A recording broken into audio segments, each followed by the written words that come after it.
بسم الله الرحمن الرحیم. السلام علیکم ملګرو.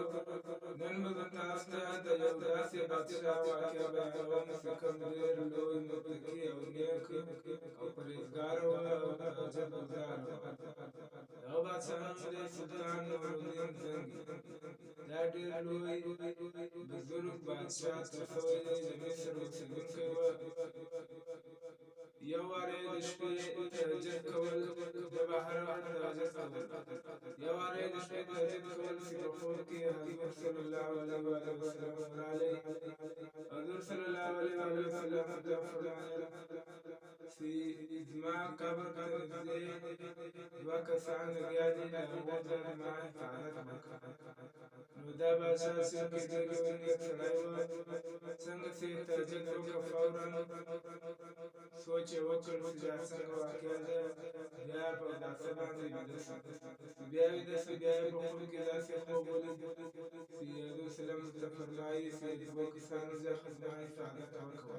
نو درېیم وار چې دی بیا ویده شو، نو په داسې حالت کې بیا خوب ولید. حضور صلی الله علیه وسلم بیا ورته وفرمایل چې دوه کسانو څخه زما حفاظت وکړه.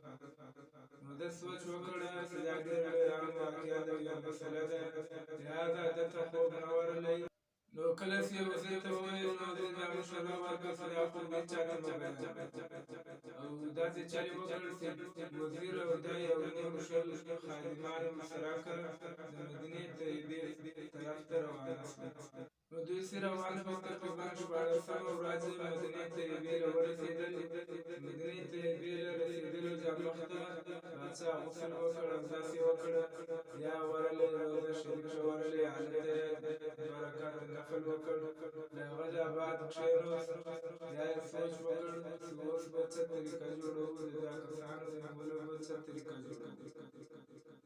نو د داسې کوم وزیر و، هغه اعلان وکړ په مدینه طیبه کې چې باچا راغلی دی، او دا اعلان یې کړی دی چې څومره یې هم خلک دي هغه له ټول رایسي، او باچا سامان راوړی دی هغه تقسیموي. لهذا هر یو د رایې څخه خپله حصه ده واخلي. نو کله چې وزیر دا اعلان وکړ، ټول کسان را روان شول، هر یو کس وراتله، او باچا ورته کتل. باچا خو اوس هغه کسان معلوموي چې هغه څنګه کسان ده په خوب کې لیدلي وو. ټول کسان ورغلل، باچا خپل انعامونه ته شامان ورکړ، خو هغه کوم 2 کسان چې ده په خوب کې لیدلي وو هغه نه وو. باچا پوښتنه وکړه ځینې چې آیا دا ته وګورئ چې د نور کسانو پاتې وي هغه د رایسي، او زه به دا انعامونه ورکړم، یا شیان به تقسیم کړم. نو چې کله یې هغه 2 کسان په باره کښې باچا پوښتنه وکړه چې هغه 2 کسان چېرې دي، دلته نور هم 2 کسان. نو هغو خلکو ورته وویل، د مدینې والو چې دا خو ډېر بزرګان خلک دي، د مغربه ځای راغلي دي، د ورځې روژه نیسي، د شپې لمونځونه کوي، ډېر نیک خلک دي، د حضور صلی الله علیه وسلم د روضې سره واوسي. نو باچا ورته وفرمایل چې هغه 2 کسان راولئ، زه شیان تقسیم کړم. چې کله هغه 2 کسان راغلل، نو باچا کوم دا 2 کسان وو هغه یې څنګه ولیدل، ویې پوښتنه چې دا خو هغه کسان دي چې کوم ما په خوب کې لیدلي وو. نو باچا ورته وویل چې تاسو څوک یې، د کوم ځای؟ دوی ورته وویل چې موږ د مغرب اوسېدونکي یو، دلې راغلي یو، د حج مو کړی، له حجه بعد د روضه د هر زیارت لپاره زموږ دا تمنا وه چې موږ ځان ته ووسو، له دې لپاره مو راغلي. بادشاه بیا پوښتنه وکړه، دوی بیا دغه اصرار وکړ، دغه جواب یې ورکړ.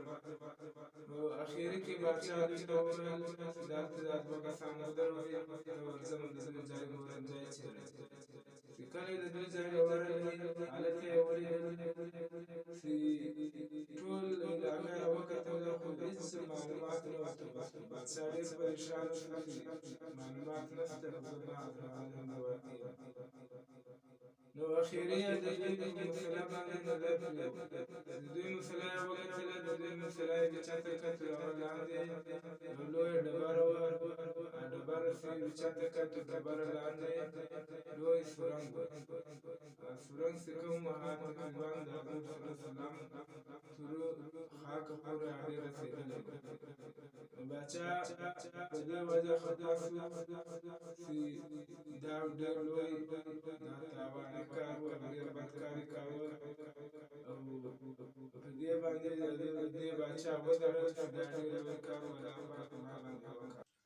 نو باچا چې کله دا سرنګ ولید او دا شیان ولید بیا ولاړې هلته پسې ورالی دوی ته غوسه سوه. غوسه یې ورته وویل تاسو څوک یې ولې راغلي څه کوئ؟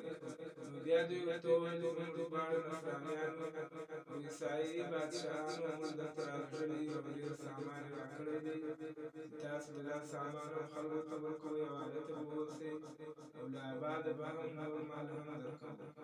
نو له دې وجې موږ د دې مقصد لپاره راغلي چې موږ د حضرت صلی الله علیه وسلم په خاک ته متوجه شو. نعوذ بالله د حضرت صلی الله علیه وسلم د خاک ځای راوکاږه او هلته به واوسو. او دغو دواړو کسانو د شپې دا سرنګ واهه او کومه خاوره چې به راوتله هغه به جنت المکې له وړه په مشکو کې هلته به یې تیسوله. سهار چې به خلکو لیدل خلکو ته به هېڅ پته نه لګېدل. نو بیا دا کوم څه باچا چې زنګي وه دا خو ډېر لوی متقي باچا و او ډېر نیک باچا و. نو ده بیا دا اعلان وکړ چې د دې خاک آس پاس ډېر زور خندقان وکاږئ چې هغه یې وکښل. بیا ده سیسه وراوړه هغه یې واچوله په دا ټوله طرفو کې او دا یې مضبوط کړه چې تر قیامته پورې بل څوک بیا داسې کار نه کوي.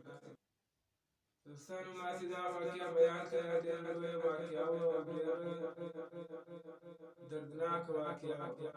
الله تعالی د حضرت صلی الله علیه وسلم تر قیامته پورې حفاظت وکړي او د حضرت صلی الله علیه وسلم چې کوم تعلیمات کولو کوشش توفیق راکړي.